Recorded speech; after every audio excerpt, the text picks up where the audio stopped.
नमस्कार। जदि आपण बाणी स्टोरी चैनल टी सब्सक्राइब करना ताहले तुरंत सब्सक्राइब करंतु।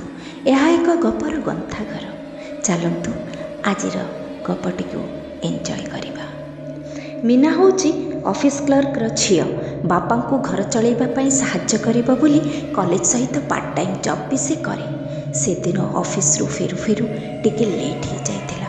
बाटघाट सुनसान अंधार बाट देखी एकला थिला बोली डरी जोर जोर चलु थाए। सते जेमिति ता पछरे किए चलुछि अनुभव करी दौड़बारे भी मध्य से लगिला।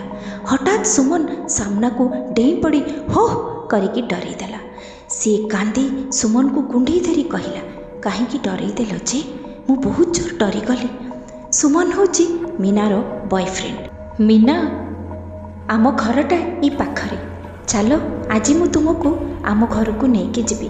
आज आम दी जन एकाठी आज रातिटा बितेबा। मीना शुणिकी सांगे सांग कही, नाई नाई माँ जानिले बहुत रागिबे, मु जमा जीवेनी। सुमन ताकू गेलरे फोर्स करने को लगिला।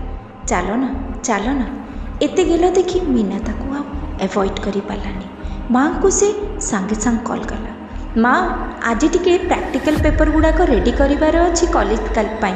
मु ना आज रातिटा राखी घरे रहीजी। काली सकाळे सेठू ही मु पळेबी कॉलेज। ठीक अच्छे? हो। सुमन मीना को नहीं ता घर आड़ को आगेबा को लगिला। घरे पहुँची से स्टोर रूम को नहीं गला।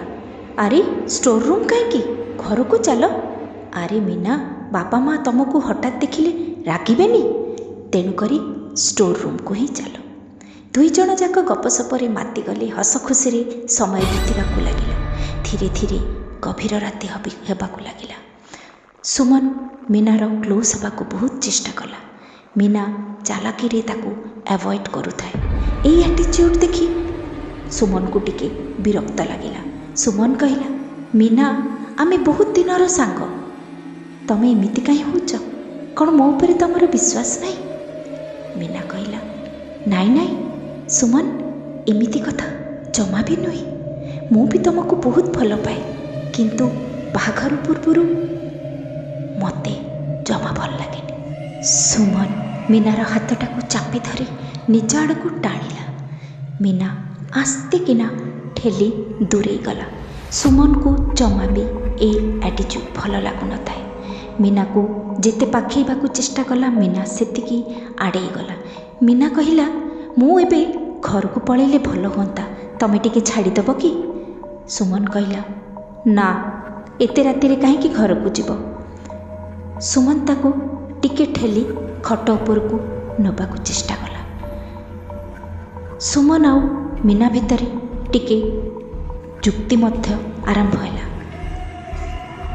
दी जनक भितरे ठेला पेली आर्गुमेंट टिके माहौलटा गरम ही गला।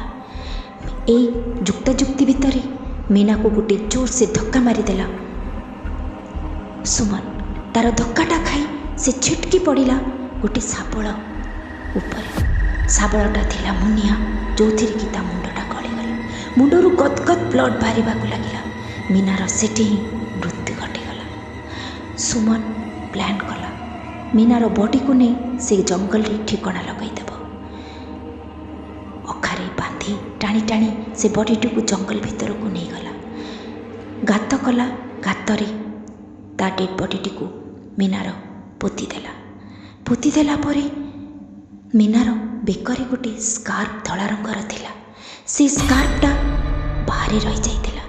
से स्कार्फ रे से हाथ मुंड हाथरे लागिथिबा रक्त सबु से पोछि से अखा आ सेटा को निया जाली देला सबुदिन पाई। दिने जो से मीना को इते भल पाउथिला, इते प्रतिश्रुति देउथिला, सबु सेठी जଳି पड़ी छारखार हो गला। से प्रेम प्रतिज्ञा तो दूरे थाउ, से आज निज हाथ में मीनार शव को पोती समस्तଙ୍କ आखिरे धूଳି देबा पाई चेष्टा करुछि। जो प्रेम प्रतिज्ञा करिथिला मीना सहित आज सब कौन है कुआड़े गला? सुमन एबे लिफ्ट पाई रास्ता आड़ को आगे रास्ता छकरे ठिया है। हाथ देखबारे लगिला। दी तीनटा गाड़ी एते राति रे लिफ्ट देखी କେହି ଅଟକିଲେନି। ସେମାନେ ସବୁ ପଳେଇଗଲେ। ଶେଷରେ ଗୋଟେ କାର୍ ଆସିକି ଠିଆ ହେଲା। ସୁମନ ହାତ ଦେଖାଇବାରୁ ସେ କାର୍ର ଡୋର୍ଟା ଫିଟେଇ ଦେଲେ। ମୋତେ ଟିକେ ଆଗ ଛକରେ ଛାଡ଼ିଦେବେ? ସିଓର, ଆସନ୍ତୁ।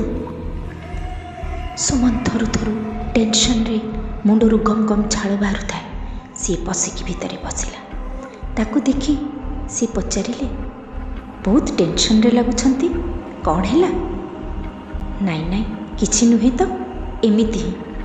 ଏତେ ଝାଳ ବୋହୁଛି ଯେ? ନାଇଁ, ମର୍ଣ୍ଣିଂ ୱାକ୍ କରୁଥିଲି ତ ସେଇଥିପାଇଁ।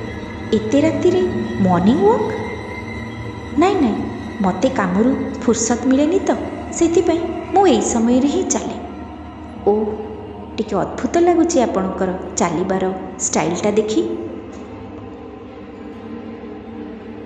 ଏଇ କଥା କଥା ଭିତରେ ସୁମନକୁ ହଠାତ୍ ଲାଗିଲା ଯେମିତି ବ୍ୟାକ୍ ସିଟ୍ରେ କିଏ ବସିଛି। ସୁମନ ଝଟକାରେ ପଛରେ ବୁଲିକି ଦେଖିଲା ବେଳକୁ କେହି ନାହାନ୍ତି। ସୁମନ ଭାବିଲା ବୋଧେ ଟେନସନ୍ରେ ଅଛି, ମନ ଭିତରେ ଡର ଅଛି, ସେଥିପାଇଁ ହୁଏତ। ପ୍ରକୃତରେ ସେଠି କେହି ନାହିଁ। ସିଏ ଆଡ଼େଇକି ଡ୍ରାଇଭର ଆଡ଼େ ଅନେଇଲା।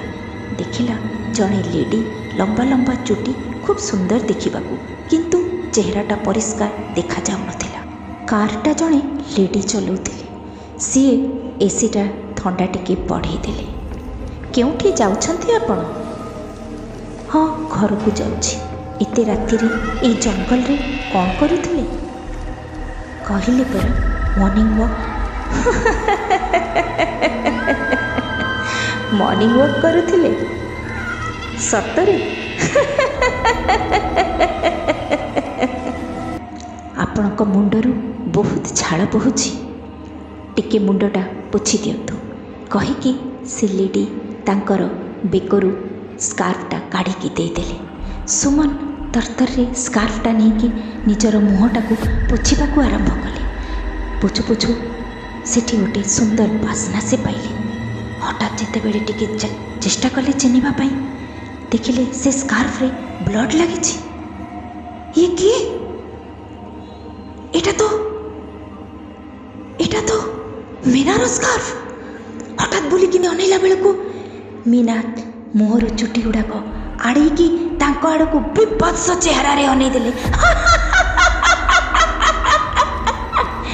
ସୁମନ ବାବୁ, କୁଆଡ଼େ?